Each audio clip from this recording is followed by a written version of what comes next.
Dunia pernah dikuasai oleh Romawi, oleh kerajaan Inggris, oleh pengaruh Eropa, lalu oleh kekuatan Amerika Serikat. Tapi kini panggung sejarah itu mulai beralih.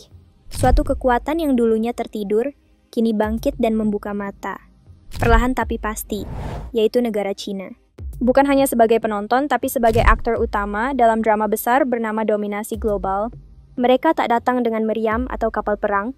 Mereka datang dengan lembaran proposal pembangunan, dengan utang yang terlihat ramah, dan dengan janji masa depan cerah. Mereka bangun jalan, rel kereta, pelabuhan, bahkan kota-kota baru. Dari Asia Tengah ke Afrika Timur hingga ke pesisir Eropa Selatan, Cina mengulurkan tangannya dan banyak negara menerimanya. Inilah kekuatan di balik Project Belt and Road Initiative atau Jalur Sutra Modern. Namun di balik kemegahan infrastruktur itu, ada harga yang harus dibayar. Bukan hanya bunga pinjaman, tapi juga kontrol. Banyak negara kecil kini menjadi tergantung. Dan ketergantungan adalah bentuk baru penjajahan. China memahami satu hal penting, bahwa dunia hari ini tak hanya ditentukan oleh senjata, tetapi oleh data dan teknologi.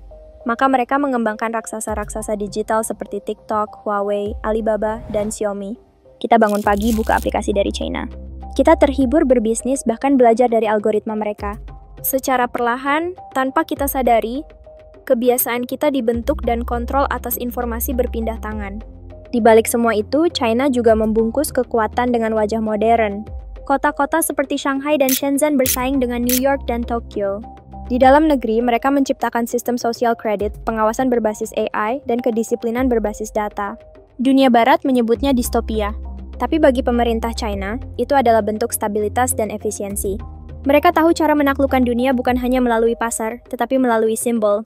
Lihat bagaimana budaya Cina merasuk kemana-mana. Bahasa Mandarin diajarkan di banyak negara. Drama-drama Tiongkok masuk ke platform streaming global. Festival, makanan, bahkan gaya hidup mereka menjadi bagian dari keseharian. Ini adalah bentuk dominasi budaya yang halus tanpa perlu memaksa. Tentu semua itu tidak terjadi tanpa tantangan. Ketegangan di Laut Cina Selatan, konflik dagang dengan Amerika, hingga resistensi dari beberapa negara berkembang menjadi pengingat bahwa kekuasaan tidak pernah diterima tanpa perlawanan.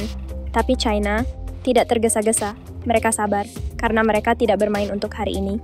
Mereka bermain untuk 100 tahun ke depan. Inilah filosofi utama kekuatan Tiongkok, menguasai dengan waktu bukan dengan teriakan. Mereka membiarkan negara lain menua dengan konflik internal, sementara mereka fokus membangun rumah batu demi batu. Dan kini tembok kekuasaan itu hampir rampung. Pertanyaannya bukan lagi, apakah China sedang menguasai dunia? Tapi, seberapa jauh dunia akan berubah setelah dikuasai China? Apa dampaknya bagi Indonesia? Apa dampaknya bagi dunia? Apakah kita akan tetap menjadi bangsa merdeka yang berpikir sendiri, atau hanya menjadi pasar dan anak buah dalam rencana besar yang tidak kita mengerti? Karena ketika satu negara menguasai jalur dagang, teknologi, budaya, bahkan hutang dunia, maka yang terjadi bukan sekadar pertukaran ekonomi, tapi pergantian arah sejarah.